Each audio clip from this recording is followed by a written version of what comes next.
The night skies above Egypt turned bright. Anti-aircraft missile sites that took months to build were destroyed before their concrete could even dry. The Egyptian air defense collapsed under precision strikes. No radar error or technical glitch could explain such events. The real breach happened on the ground inside Egypt's own military. A young woman returning from Paris quietly carried away the secrets of her fiancé, a trusted missile engineer. Their betrayal reshaped the early days of the 1973 October War. In this video, we will tell the story of how they became lovers turned spies. But first, let's go back to the sun-baked streets of Cairo.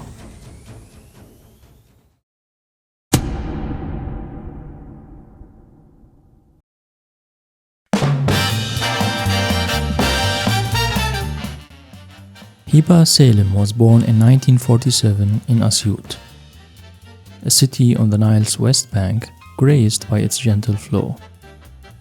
She grew up in Mohandisin, a distinguished neighborhood in Cairo. This neighborhood was developed in the late 1940s as a housing cooperative from professionals and engineers. Her father served in a ministry, and her mother taught literature at a local school. From childhood, Heba's home was filled with books. Her parents hired French tutors so she could master the language. Many evenings, she was absorbed in French novels under a kerosene lamp when power cuts hit the neighborhood. She longed for a world beyond Egypt's boundaries. Her fascination with French culture went beyond academics. She collected editions of Victor Hugo and Gustave Flaubert, dreaming of reading them in the original. At Ain Shams University, Heba majored in French. Her fluency drew attention, and she secured a scholarship to continue her studies at the Sorbonne in Paris.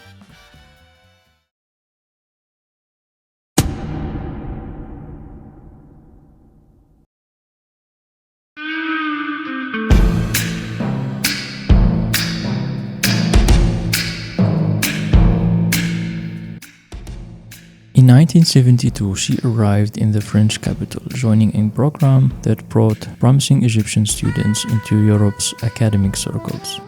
While in Paris, she attended cultural events sponsored by the Egyptian embassy.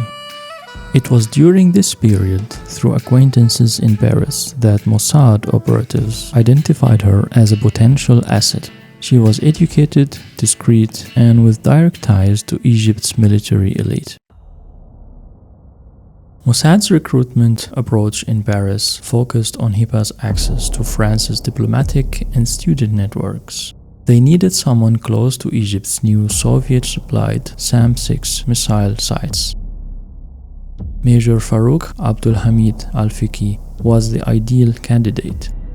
He served as an engineer in the Egypt Special Forces and oversaw the deployment of these anti-aircraft batteries.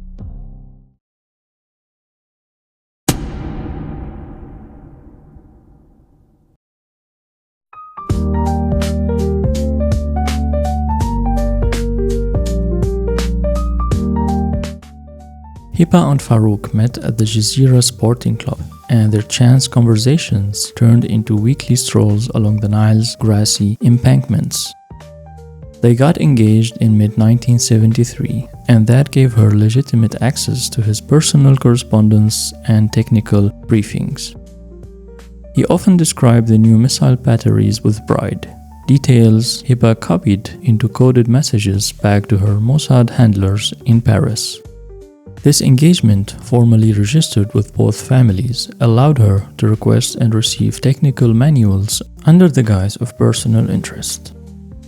Over the summer of 1973, Heba traveled between Paris and Cairo on official and personal visits. During each trip, she smuggled microfilms and encrypted notes that included exact coordinates of SAM-6 sites in eastern Egypt. Farouk's own letters provided the technical specifications that made Israeli planners confident they could neutralize these batteries almost immediately after activation.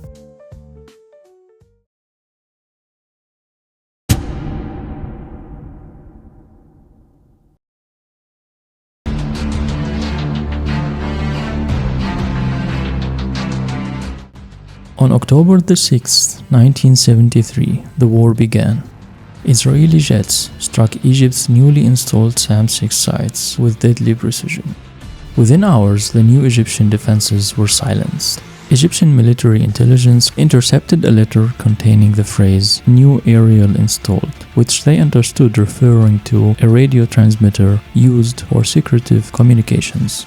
That clue led them to monitor Farouk's home in Cairo. And in a dawn raid days later, security forces discovered a hidden radio transmitter. Farouk was arrested and interrogated. He admitted that Heba had passed him the letters and that he in turn had relayed the site locations back to her. His confession confirmed their worst fears. The air defense sites are no longer secret.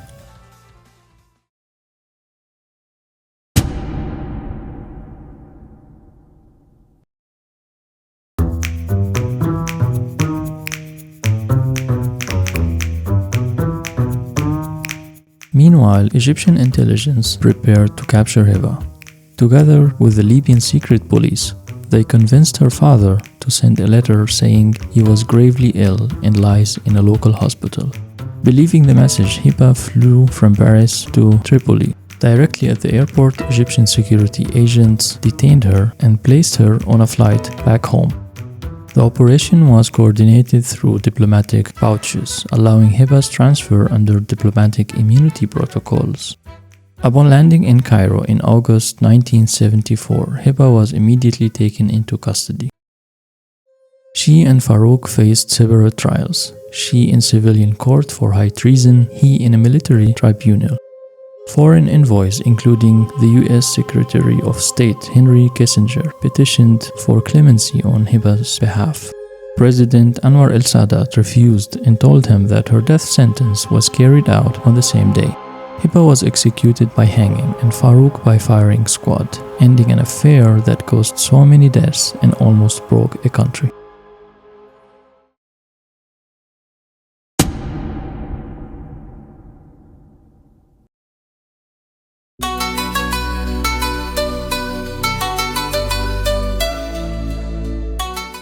Their story resonated throughout Egyptian society. In 1978, novelist Saleh Mursi published a novel dramatizing their case.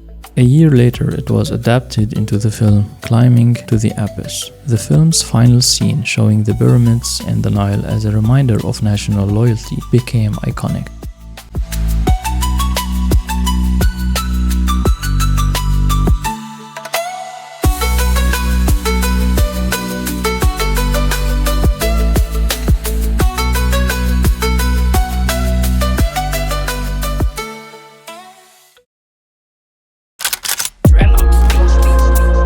That's it for today's Q. Thanks so much for hanging out. If you enjoyed this video or picked up something new, please subscribe, like, and share it with someone. Your support is really appreciated.